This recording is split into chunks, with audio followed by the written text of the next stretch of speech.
తర్వాత పోలీస్ వచ్చి ఇతన్ని పిలిచి అడుగుతూ ఉంటారు.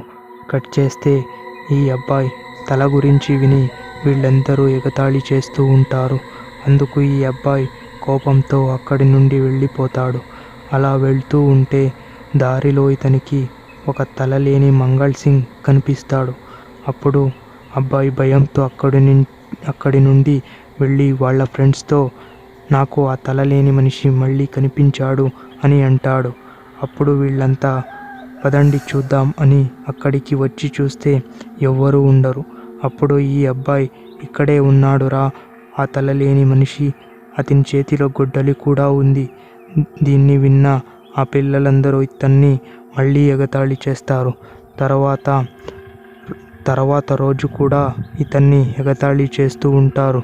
నీ వల్లే బాబాయ్ మాకు కథలు చెప్పడం ఆపేశారు. ఎందుకురా నీకింత భయం? చూస్తూ ఉంటే టాయిలెట్ కూడా బెడ్ పైనే పోసేవాడిలా ఉన్నావు అని అంటారు.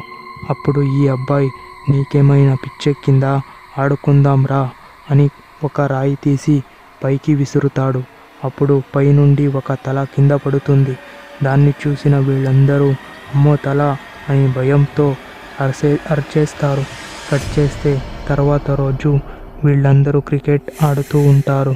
తర్వాత ఈ అబ్బాయి బాల్ తీసుకొని రావడానికి అలా అడవి లోపలికి వెళ్ళి అక్కడ పడి ఉన్న బాల్ తీసుకొని ముందుకు చూస్తే అక్కడ ఆ తలలేని మనిషి ఉంటాడు. అంతలో అక్కడికి వచ్చిన వీళ్ళిద్దరూ కూడా భయపడుతూ ఉంటారు. ఈ దయ్యం వాళ్ళ వైపే నడుచుకుంటూ వస్తూ ఉంటుంది.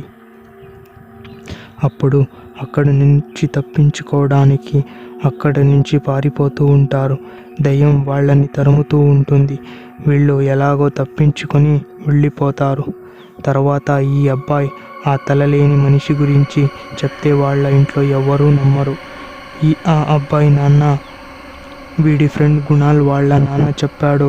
గుణాల్ కూడా ఇలాగేనంట, ఇదంతా వీడు తమాషాకి చేస్తున్నాడు అని అంటాడు. అందుకు ఈ అబ్బాయి లేదు నాన్న, నేను నిజం చెప్తున్నా.